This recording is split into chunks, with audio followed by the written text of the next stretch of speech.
Պողոսը Հիսուս Քրիստոսի առաքյալը Աստծո կամքով Եփեսոսում եղած սրբերին եւ հավատացյալներին ի Քրիստոս Հիսուս շնորհ ձեզ եւ խաղաղություն մեր Հայր Աստծուց եւ մեր Տեր Հիսուս Քրիստոսից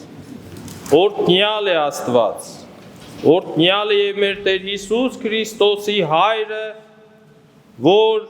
օրհնեց մեզ ի Քրիստոս ամենայն հոգեվոր օրհնությամբ երկնային աշխարհում նա ընտրեց մեզ Հիսուս Քրիստոսի միջոցով նախքան աշխարհի արարումը որպեսզի մենք սուրբ եւ անարատ լինենք նրա առջև սիրով նախասահմանեց մեզ որդեգրության Հիսուս Քրիստոսի միջոցով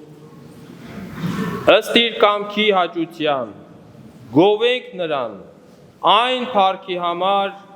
որով երջանկացրեց մեզ իր սիրով նրանով է որ ունենք փրկություն նրա արյան միջոցով մեղքերի թողություն ըստ իր շնորհների մեծության չափի որ եւ առատացավ մեզ մեր ամենայն իմաստությամբ եւ գիտությամբ ճանաչեցրեց մեզ որպեսզի հաճելի լինենք իրեն իր կամքի խորհուրդները նա դրանք նախապես սահմանած էր նրանով որպեսզի ժամանակների լրումին ինչպես որ երկնքում է եւ ինչպես որ երկրի վրա ամեն ինչ Քրիստոսով բովանդակվեց նրանով է որ ժառանգեցինք մեզ վիճակված բաժինը ըստ առաջնության Աստծո որ ամեն ինչ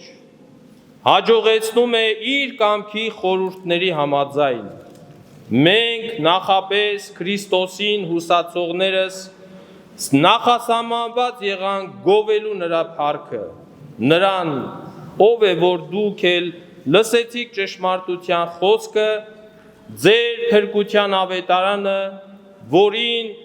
հավատալով կնքվեցինք խոստացված սուրբ հոգով որ մեր ժառանգության առհավատչյան է մինչև այն օրը երբ կատարվեց եւ տիրանանք փրկության ի գովության նրա փառքի սիրելի քրիստոնյա քույրեր եւ եղբայրներ եփեսացիներին ուղված Պողոս առաքյալի թուղթը այսօրվա հոգեվոր սնունդ կարդում ենք կարդացինք եւ որտեղ շատ կարեւոր բաների մասին է խոսում Պողոս առաքյալը եւ եփեսացիներին եւ այսօր մեզ երբ կարդում ենք Պողոս առաքյալի նամակը այս հատվածում հասկանում ենք որ Պողոսի միջոցով ինքը Աստված խոսում է մեզ հետ իր առաքյալի միջոցով այս ուղերձը հասցեագրված է Եփեսոսի քրիստոնյաներին եւ ոչ միայն նրանց այս շրջակա տարածքի նորադարձներին նոր կտակարանում հավատացյալները հաճախ կոչվում էին սրբեր են կոչվում եւ սուրբ էին համարում այն մարդկանց որոնք զղջումով ապաշխարության միջոցով մաքրվել էին մեղքերից այսօր Աստված Պողոսի նամակի միջոցով խոսում է նաև մեզ հետ եւ առհասարակ երբ կարդում եւ սերտում ենք Աստծո խոսքը Աստվածաշունչ Մատյանը ինքը Աստված խոսում է մեզ հետ շատ կարեւոր է լսել եւ հասկանալ թե Աստված ինչ է ասում մեզ Պողոս առաքյալը աղոթում էր որ իր ընթերցողները պատրաստ լինեն ճաշակելու Աստծո շնորհը եւ խաղաղությունը այստեղ շնորհ ասելով հասկանում ենք Աստծո սերը Աստծո ողորմությունը առատորեն տրված մեզ մարդ չի կարող հենց այնպես արժանանալ Աստծո շնորհին Աստվածի շնորհը տալիս է մեզ միայն մեկ պատճառով որովհետև Աստված սիրում է մեզ, դրա պատճառով է շնորհում մեզ շնորհներ։ Աստծո շնորհը ստացած մարդը այն մարդն է, ով կարողանում է Աստծո հետ խաղաղություն ունենալ, խաղաղությամբ ապրել եւ հաշտվել եւ Աստծո եւ բոլոր մարդկանց հետ։ Այս հատվածում Պողոս առաքյալը ուզում է, որ մենք շնորհի միջոցով ունենանք խաղաղություն, ունենանք հոգևոր խաղաղություն, մինչև չունենանք հոգու խաղաղություն, չենք կարող հասկանալ եւ ըմբռնել եւ տիրանալ Աստծո առաքինություններին։ Պատարագի ժամանակ քահանան բազում անգամներ շրջվում է դեպի ժողովրդի կողմը, խաչակնքելով ասում է խաղաղություն ամենեցուն։ Այսինքն թե Աստծո խաղաղությունը թող լինի բոլոր հոգիների համար։ Աստված մեզ բոլորիս օրհնում է, սիրելի հավատացյալներ, օրհնում է հոգևոր օրհնությամբ։ Աստված մեզ օրհնել է Քրիստոսի միջոցով, իսկ մենք այդ օրհնությունները կարող ենք ստանալ այն ժամանակ, երբ ապրենք Քրիստոսի մեջ։ Եթե Քրիստոսի մեջ չես կարող այս օրհնությունը հասկանալ, ըմբռնել եւ վայելել։ Քրիստոսի մեջ լինել նշանակում է, որ մենք Քրիստոսին ընդունել ենք որպես մեր Տեր եւ Փրկիչ, հավատի միջոցով միացել ենք նրան եւ մեր կյանքը դրել ենք Հիսուս Քրիստոսի իշխանության տակ։ Աստծո օրհնությունները ունենք, բայց հարկավոր է, որ այդ օրհնությամբ հարստացնենք մեր հոգևոր կյանքը։ Ինչ որ տրված է մեզ, եթե չկիրառենք այն հավատի կյանքում, կորցնելու ենք։ Իսկ որոնք են Աստծո մեզ տրված օրհնությունները եւ շնորհները։ Առաջին, Աստված ընտրեց մեզ եւ մենք որդեգրվեցինք Աստծուն մկրտությամբ։ Երկրորդ, Աստված իր շնորհները մեզ տվեց առանց որևէ հատուցման պահանջելու։ Ըստ իր շնորհների միջոցով մենք կարող ենք փրկվել մեղքերից մաքրվելով։ Երրորդ, Աստված մեզ համար բացահայտեց իր կամքը եւ իր բոլոր խորհուրդները։ Չորրորդ, շնորհի միջոցով մենք լսեցինք եւ ընդունեցինք ավետարանի բոլոր խոսքերը։ Հինգերորդ, շնորհի միջոցով Սուրբ Հոգով կնքվեցինք, որը եղավ Աստծո արքայության ժառանգության գրավականը։ Սիրելի հավատացյալներ, սրանք երկնքի արքայության հոգևոր օրհնություններն են, որոնք մենք ստանում ենք Հիսուս Քրիստոսին հավատալու շնորհիվ։ Պողոսը իր նամակում հիշեցնում է, որ Աստված մեզ ընտրել է աշխարհի սկզբից առաջ։ Եկեք մտածենք այս մասին։ Դեռևս չկար երկիրը, չկար ոչինչ, սակայն կար միայն Աստված, եւ Աստված հավիտենական ծրագիր պատրաստեց եւ այդ ծրագրի մեջ մեծ տեղ հատկացրեց Հիսուսին հավատալով եւ Հիսուսին փրկվելով այդ ծրագիրը։ Մենք շատ հաճախ մտածում ենք, թե նախ մենք ընտրեցինք Աստծուն, բայց ամենավին այդպես չէ։ Նախ Աստված առաջինը ընտրեց մեզ։ Սա չի կարող մեզ հպարտանալու առիթ տալ եւ լինել, որ առաջինը Աստված ընտրել է մեզ։ Եվ բացի դրանից մենք ոչինչ չենք արել այդ ընտրությունը արժանանալու համար։ Դեռ ավելին, Աստված մեզ ընտրել է նախքան մեր ծնվելը։ Մենք չէ որ վաստակել ենք մեր տեղն ու դերը Աստծո մեծ ընտանիքի մեջ, սա գալիս է Աստծո սիրուց, գալիս է Աստծո կամքից։ Ուրեմն մենք իրականում Աստծո զավակներն ենք։ Փոխարեն հպարտանալու մենք պետք է խոնարհաբար շնորհակալ լինենք Աստծուց, շնորհակալ լինենք, փառք տանք իրեն մեզ շնորհներ եւ ընտրություն տալու։ Պողոսը իր նամակում գրում է, որ Աստված ուզում է, որ բոլոր մարդիկ փրկվեն, սակայն սա չի նշանակում, որ բոլոր մարդիկ փրկվելու են։ Այստեղ շատ կարևոր հարց է առաջանում. արդյոք մարդու փրկությունը Աստծո ընտրությունն է, թե մարդու։ Աստված մեր ընտրել է նախ եւ առաջ, որ սուրբ եւ մաքուր լինենք, լսենք իրեն։ Աստված ուզում է, որ մենք իրեն հնազանդվող զավակներ լինենք։ Իսկ զավակ լինել նշանակում է նախ եւ առաջ մեծ պատասխանատվություն ունենալ Աստծո խոսքի կատարելու գործում։ Աստված առատորեն է մեզ տվել իր շնորհները։ Պողոս ասում է, որ մենք ոչինչ չենք կարել այդ վաստակելու համար։ Աստված շնորհներով օժտել է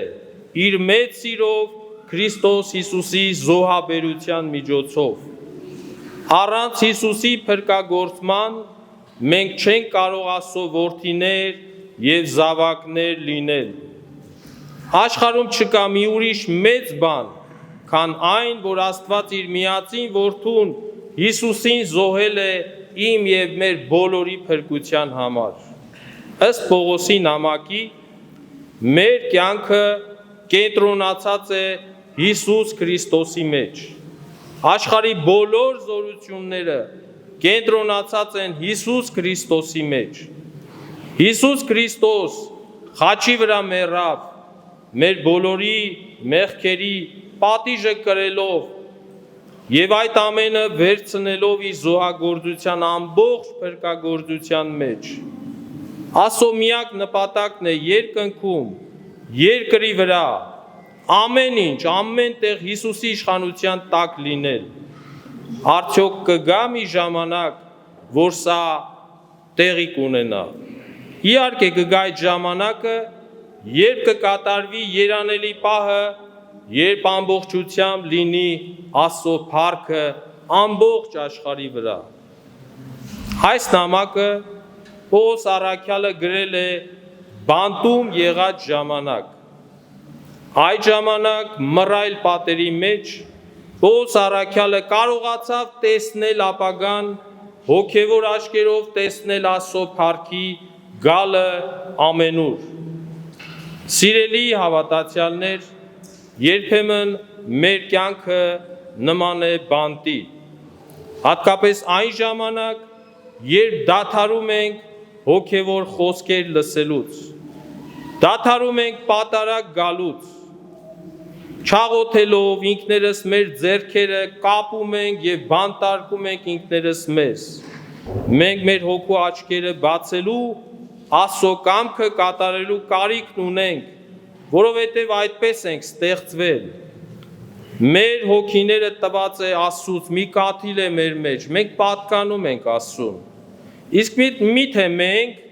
արժանի ենք այդ բոլոր բարիքներին, որ Աստված տվել է մեզ։ Որոշ մարդիկ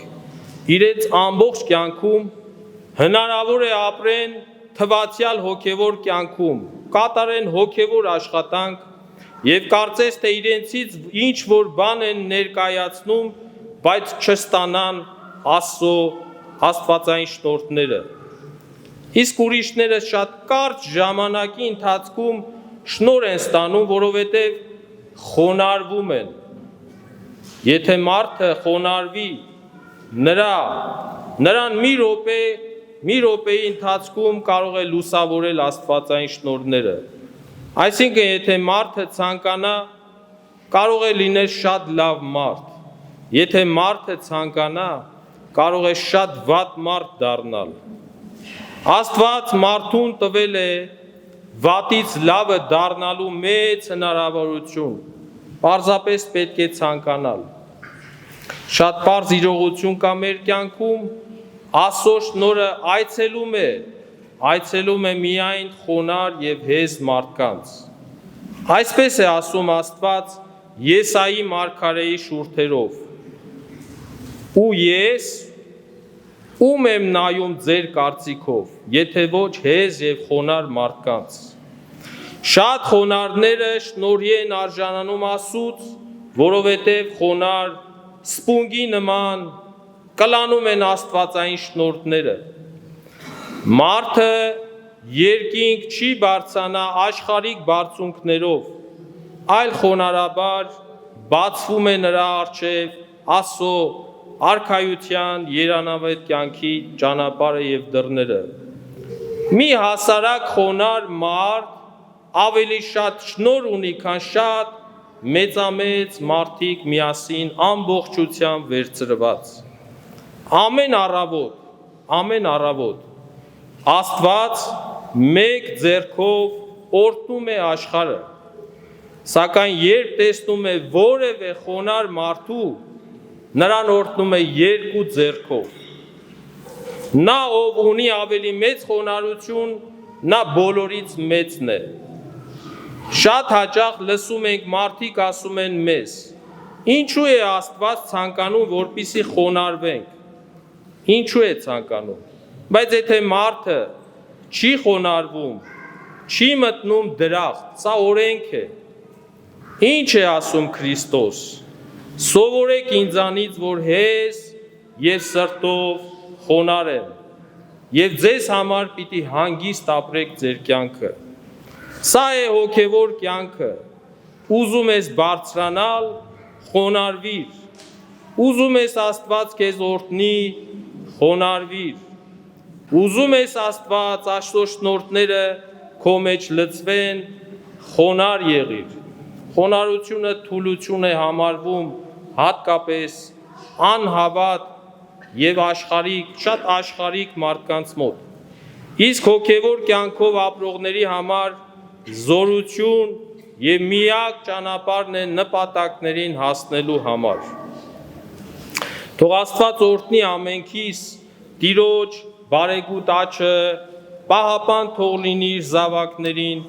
այժմ է միշտ եւ հավիտյանս հավիտենից, ամեն։